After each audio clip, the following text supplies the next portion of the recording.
वालेकुम स्टूडेंट्स, कैसे हैं आप सब लोग। होप सो सब लोग ठीक ठाक होंगे। और बेटा आप लोगों ने प्रीवियस लेक्चर भी सुन लिया होगा जो एमपीआई पीवीएम और अदर पैरेलल प्रोग्रामिंग के ऊपर था। और मैंने आप लोगों के साथ वो नोट्स भी शेयर कर दिए हैं। मुझे मतलब कि जिनकी असाइनमेंट बहुत अच्छी लगी है, मैंने मर्ज किए हैं डिफरेंट टॉपिक्स को। तो आज हम देखेंगे अरोरा के बारे में, जो है scope, behaviour and abstract data type enterprise system को देखेंगे। तो मुझे इस बच्चे की प्रेजेंटेशन असाइनमेंट है या प्रेजेंटेशन है जो भी है, मुझे बहुत अच्छी लगी है। बिकॉज इसने रियल टाइम में अपनी ऑर्गेनाइजेशन से रेलिवेंट एंटरप्राइज सिस्टम ड्रा किया, इसलिए मैंने इसकी स्लाइड्स को चूज़ किया और मैं आप लोगों के साथ शेयर भी कर दूँगी।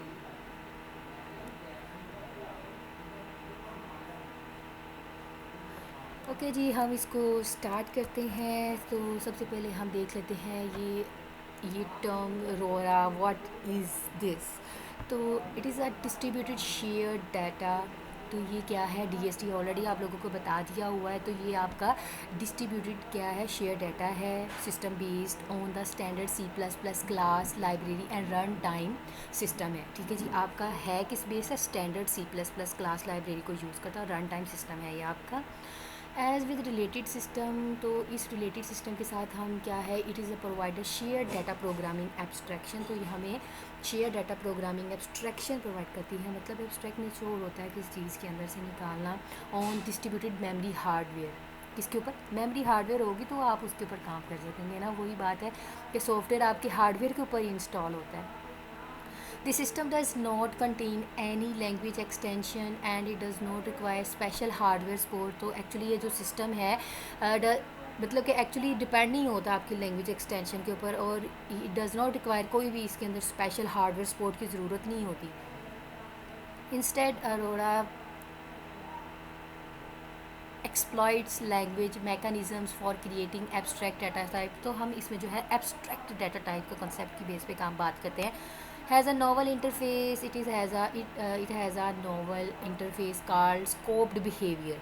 ठीक है, तो जो इसका नोवल इंटरफेस है, मतलब इसका इंटरफेस है, जैसे GUI की बात करते हैं, इसका इंटरफेस है, उसको हम स्कोप्ड बिहेवियर कहते हैं कि वो किस तरह आपको शो करता है बिहेवियर, इसका क्या मकसद है। For specifying various data sharing optimization, तो हम और शेयरिंग ऑप्टिमाइजेशन के लिए यूज़ करते हैं। Scope behavior provides per context and per object optimization flexibility. Scope behavior क्या प्रोवाइड करता है, पर कॉन्टेक्स्ट और पर ऑब्जेक्ट ऑप्टिमाइजेशन फ्लेक्सिबिलिटी। किसके लिए, for a variety of data, जो कि हम डाटा शेयर कर रहे हैं ना प्लेटफॉर्म, और हमारा जो EBM से हमारा जो पर्पज़ है।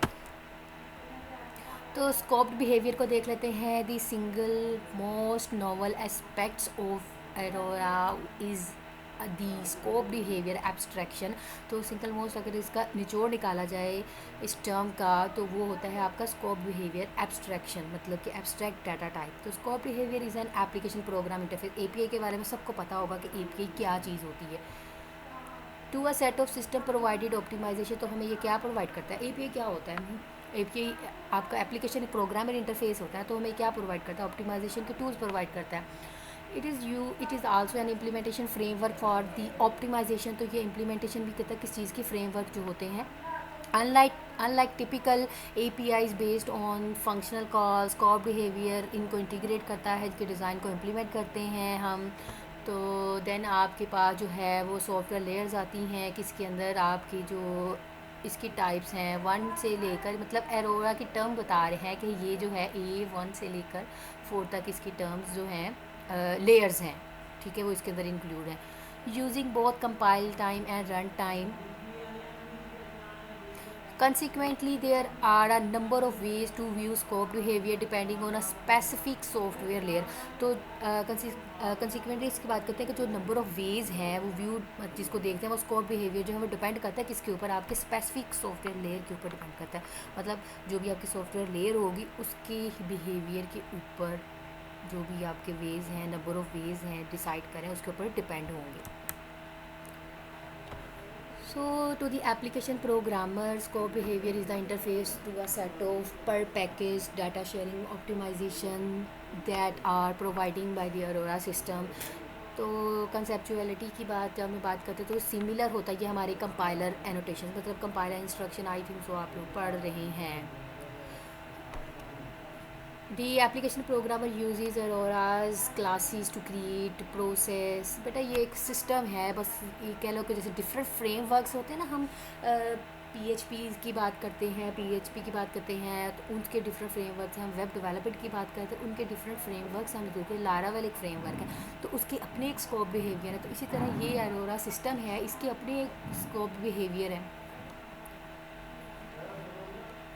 तो यहाँ पे पार्टिकुलर स्कोप बिहेवियर जो है वो प्रोवाइड करता है पर कॉन्टेक्स्ट फ्लेक्सिबिलिटी पर ऑब्जेक्ट। दो चीज़ें, कॉन्टेक्स्ट और ऑब्जेक्ट। तो पर कॉन्टेक्स्ट फ्लेक्सिबिलिटी में क्या चीज़ आती है, ये एक ऐसी एबिलिटी है जो अप्लाई की जाती है ऑप्टिमाइजेशन पर्पस के लिए, तो है किसके ऊपर, to a specific portion, like जिस स्पेसिफिक पोर्शन के ऊपर, या नॉट ऑल। आप एक सोर्स कोड है आपके पास, आपका कोड लिखा हुआ है, उसके ऊपर एक स्पेसिफिक पोर्शन के ऊपर हम इसकी ऑप्टिमाइजेशन को अप्लाई करते हैं। A language scope nested braces in C++. Around source code defines the context of an optimization. Different portions of the source code, for example, different loops and phases इसके अंदर involve होती हैं, can be optimized in different ways. तो हमें पता है source code, तो बेटा जब हम सोर्स कोड की बात करते हैं तो उसमें लूप्स भी लगे, उसमें फेजेस भी लगे, तो इसमें डिफरेंट कोड्स की टर्म्स लिखी होती हैं। पर ऑब्जेक्ट फ्लेक्सिबिलिटी अब देख लेते हैं। The ability to apply an optimization to a specific share data object without affecting the behavior of other objects. ये किसके ऊपर अप्लाई करता है, आपकी जो स्पेसिफिक शेयर डाटा, बिकॉज ये ऑब्जेक्ट की बात हो रही है, वो कॉन्टेक्स्ट की बात थी, ठीक है। तो ये आपके shared without affecting the behavior of the other with in the context. Different objects can be optimize in different ways, heterogeneous जैसे ऑप्टिमाइजेशन हम। तो जब एक कॉन्टेक्स्ट की बात करते हैं तो फिर उसके अंदर डिफरेंट ऑब्जेक्ट्स होते हैं, वो ऑप्टिमाइज होते हैं। देखिए जब हम डिफरेंट ऑब्जेक्ट्स की बात कर रहे हैं तो हर एक ऑब्जेक्ट का डिफरेंट तरीक़ाकार होता है उसको ऑप्टिमाइज़ करने का। उसको लाइक एनालाइज करेंगे, उसको फिर दैन ऑप्टिमाइज़ करेंगे, जैसे कि हेट्रोजेनियस ऑप्टिमाइजेशन है। इसका मतलब एक एग्जांपल दिए, डिफरेंट वेज है ना, तो हेट्रोजेनियस जो होते हैं वो डिफरेंट वेज के साथ काम करता है, होमोजेनियस सेम के साथ काम करता है। Okay, to the implementer of the class library scope behavior is how to variety of data sharing optimization can be implemented by temporary change and object interface। वो ये बता रहे हैं कि अब जो इम्प्लीमेंटर है क्लास लाइब्रेरी को यूज़ कर रहा है स्कोप बिहेवियर के अंदर, जो भी इसका डाटा शेयर ऑप्टिमाइजेशन हो रही है वो कैसे टेम्परेरी एक ऑब्जेक्ट इंटरफेस को चेंज कर रहा है, उसको इम्प्लीमेंट कर रहा है। Scope behaviour does not require language extension और स्पेशल कंपाइलर सपोर्ट। इसमें कोई भी वही लैंग्वेज एक्सटेंशन की स्पेशल कंपाइलर सपोर्ट की ज़रूरत नहीं होती। तो it requires less engineer effort. तो इसके अंदर बहुत जो है आपके इंजीनियर जो हैं, सॉफ्टवेयर डेवलपर्स को कहा गया है इंजीनियर, उसमें बहुत कम लेस जो है एफर्ट इसमें रिक्वायर होती है। जो भी इम्प्लीमेंट करेगा न्यू लैंग्वेज कंस्ट्रक्ट करेगा और कंपाइलर को एनोटेशन कर देगा। एनोटेशन होती है आपके फैसिलिटी प्रोवाइड कर दी गई, आप उसी को ही यूज़ कर रहे हैं। As an implementation framework, scope behavior can exploit both compiler time and runtime information। तो देखिए पैरेलल प्रोग्रामिंग आ गई ना यहाँ पे, तो दोनों को स्कोप बिहेवियर को एक साथ इम्प्लीमेंट कर रहा है। तो जब एक साथ इम्प्लीमेंट कर रहा है तो फिर वहाँ पे पैरेलल प्रोग्राम्स होते हैं। तो यहाँ पे भी अभी इम्प्लीमेंटर की बात कर रहे हैं। इम्प्लीमेंटर कौन है, जो कि इम्प्लीमेंटेशन परफॉर्म कर रहा है आपकी आफ्टर कोडिंग जो है वो काम होता है। इम्प्लीमेंटर के टेक ओवर होता है, इम्प्लीमेंटेशन अप्लाई कर रहा होता है of the run time system. Scope behavior एक मैकानिज़म है for specifying high level semantic information, जो आपको high level semantic information provide करता है about how share data is used by parallel program. मतलब समझ आ गई कि इसका क्या पर्पज़ है कि पैरेलल प्रोग्राम में डाटा को कैसे शेयर किया जाए। आज आके बात वही हो जाती है कि हमने कम्युनिकेशन करनी है, हमारा पर्पज़ है अपनी जो सॉफ्टवेयर लेयर्स हैं उसके थ्रू कम्युनिकेशन करनी है। कैसे करेंगे, क्या तरीकाकार है, पैरेलल प्रोग्राम है बिकॉज रन टाइम और कंपाइल टाइम दोनों के साथ मिलकर काम कर रहा है, तो इसलिए ओके जी। एब्स्ट्रैक्ट डाटा टाइप्स की बात करते हैं। Abstract data type ADT is a type of class. जब हम एब्स्ट्रैक्ट की बात करते हैं तो समझ जाए वहाँ पे क्लास का कंसेप्ट है, ठीक है जी। ऑब्जेक्ट होता है ना, एक ऑब्जेक्ट, लाइक मैं एक पर्सन की बात करती हूँ, एक पर्सन एक ऑब्जेक्ट है, हम कहते हैं इसकी क्लास बनाओ, एक क्लास बना ली पर्सन की मैंने। अब आप देखें कि अब उस क्लास की अपनी प्रॉपर्टीज़ होंगी, अपनी फंक्शंस होंगे, ठीक है, उसकी कैरेक्टरिस्टिक्स होंगी। तो एब्स्ट्रैक्ट होता है किसी चीज़ में से वो वैल्यू निकाल लेना जिसकी हमें ज़रूरत है। whose behavior is defined by a set of values और set of operations। देखिए जी, दो ही चीज़ें होती हैं जब हम एक ऑब्जेक्ट की बात करते हैं, सेट ऑफ वैल्यूज़ होते हैं और उसके सेट ऑफ ऑपरेशंस होते हैं। अब एक पर्सन है, उसके सेट ऑफ वैल्यूज़ क्या हैं और उसके सेट ऑफ ऑपरेशंस क्या हैं। उसके जो सेट ऑफ वैल्यूज़ हैं वो एक्चुअली कलर उसका आ जाएगा, ठीक है, उसका कलर आ जाएगा लाइक आइज़, ये इस तरह मतलब उसकी सारी जो स्ट्रक्चर है वो आ जाएगा। लेकिन जो सेट ऑफ ऑपरेशंस हैं वो उसके फंक्शंस हैं। अब वो खाता है, वो पीता है, वो मतलब खेलता है, वो एक्चुअली ऑपरेशंस परफॉर्म कर रहा है, वो फंक्शंस परफॉर्म कर रहा है। The definition of ADT only mentions what operations are to be performed but not how these operations will be implemented। आपको operations तो perform करेगा लेकिन ये नहीं करेगा कि how to implement। It does not specify how data will be organized in memory and what algorithm will be used for implementing the operation। कि कैसे वो ऑर्गेनाइज होगा मेमोरी में और कैसे जो उसका कैसे उसके ऊपर इम्प्लीमेंटेशन अप्लाई करेंगे, कौन सा एल्गोरिथम हम यूज़ करें। तो इट इज़ कॉल्ड एब्स्ट्रैक्ट। तो वो क्या होता है आपका एब्स्ट्रैक्ट होगा because it is given an implementation independent view. वही बात ना, हम चीज़ निकाल लेते हैं तो ये इंडिपेंडेंट है, इसमें हमें इम्प्लीमेंटेशन की ज़रूरत नहीं होती। इम्प्लीमेंटेशन इंडिपेंडेंट व्यू होता है ये नहीं मैं कह रही कि मतलब हम इसको रिक्वायर नहीं करते, बिकॉज ये देखिए यहाँ पे भी हमने आपको बताया कि ये इसमें इम्प्लीमेंटेशन का कॉन्सेप्ट नहीं है, ठीक है। इसने ये नहीं बताना कि कैसे आपने उसे इम्प्लीमेंट करवाना, बस आपको बताएगा ये ऑपरेशंस हैं, मेंशन करेगा। The process of providing only the essentials and hiding the detail in known as abstraction. तो क्या है जी, एसेंशियल पार्ट आपको देगा और बाकी हाइड कर देगा जो भी डिटेल है। सिर्फ और सिर्फ एब्स्ट्रैक्ट का मतलब यही होता है हमें बाकी चीज़ें नहीं चाहिए, उनको वेस्ट कर देगा, बाकी जो हमारी काम की चीज़ होती है वो ले लेगा।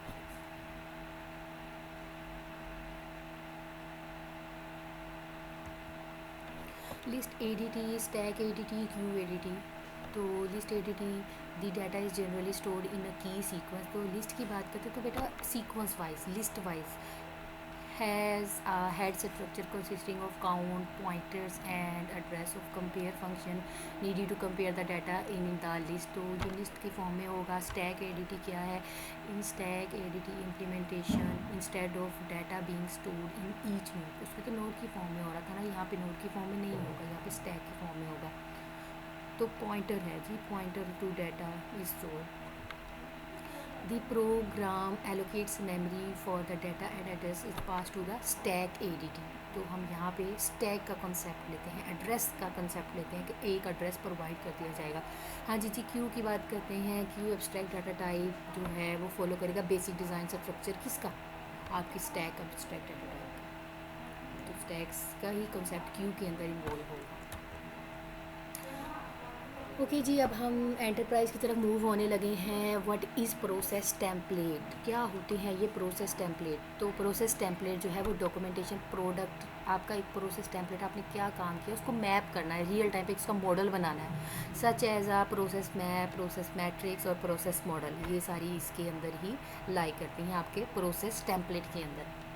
Process template are created to describe some aspects of process, a process landscape, process flow, process solution or state. In enterprise architecture, these would be called artifacts। templates enable करते हैं capture मतलब enable the capture and relation, दो चीज़ें capture और relation of object. किसकी object, बात तो वही है ना, कोई ऑब्जेक्ट होगा तो उसी के ऊपर आप एब्स्ट्रैक्ट डाटा टाइप को फाइंड आउट करेंगे या उसका प्रोसेस टेम्पलेट जनरेट करेंगे with in the same template और across multiple templates each of which promotes its own view. आप देखेंगे अपने व्यू को और दूसरों के व्यू को मल्टीपल जो है वो कंबाइन करेंगे और अपना जो है उसमें से एक व्यू निकालेंगे और उसको लिख लेंगे। जैसे हम डिफरेंट प्रोजेक्ट्स की सिलेक्शन करते हैं तो हम देखते हैं इसने ये काम किया, इसने ये काम किया, मैं क्या यूनिकनेस करूँगा। तो आप मल्टीपल टेम्पलेट्स को फुलफिल कर रहे होते हैं, फॉलो कर रहे होते हैं, आप उसमें से अपना एक आइडिया निकालते हैं। Process template enable the capture and relation of process centric objects. किस में से दिए, आपके सेम टेम्पलेट्स होते हैं, अक्रॉस द मल्टीपल टेम्पलेट्स होते हैं। Each of which promotes its own view of a process.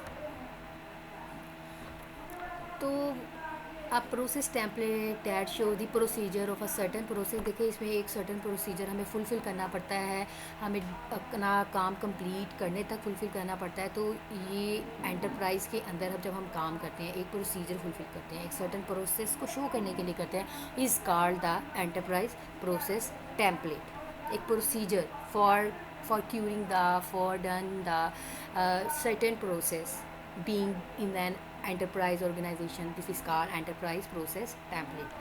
An enterprise process template can be multiple nature, मतलब इसकी ये नहीं है कि स्मूथ वे में चलता जाएगा, मल्टीपल नेचर हो सकती है, मल्टीपल काइंड हो सकती हैं। हर किसी ऑर्गेनाइजेशन का अपना एंटरप्राइज सिस्टम है, तो इसके इन्वायरमेंट, इसके रिसोर्स, इसकी मैनेजमेंट कैसी है वो उसकी बेस पे डिपेंड करता है।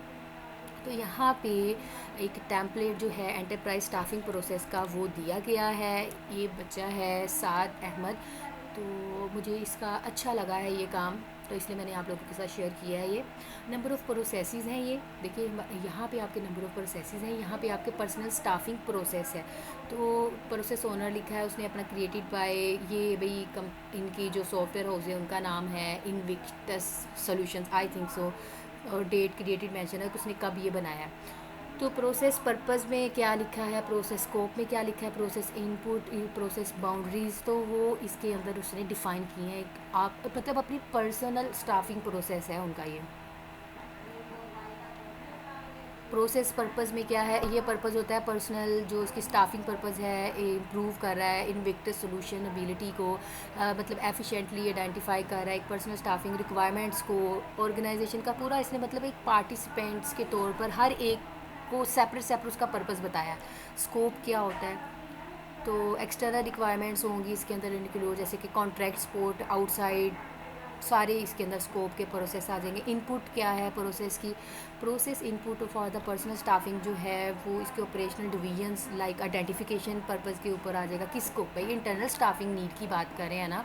तो input is identify the personal staffing process will be initiated.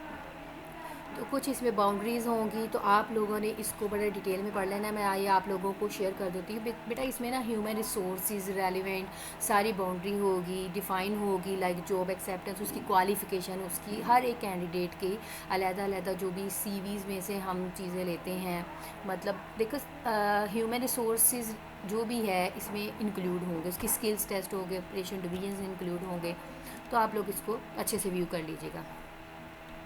Process flow बताया है, ये जी भाई 7 पॉइंट्स लिखे हैं इसने। पहले इनपुट की बात कर रहे हैं, फिर उसके बाद जो भी इनकी स्किल्स की बात कर रहे हैं, फिर स्टाफिंग कैंडिडेट्स लाइक प्रोसीजर लिखा है, तो अप्रूवल की बात हो रही है, फिर उसके बाद डिफरेंट डेडलाइन डेट की बात कर रहे हैं।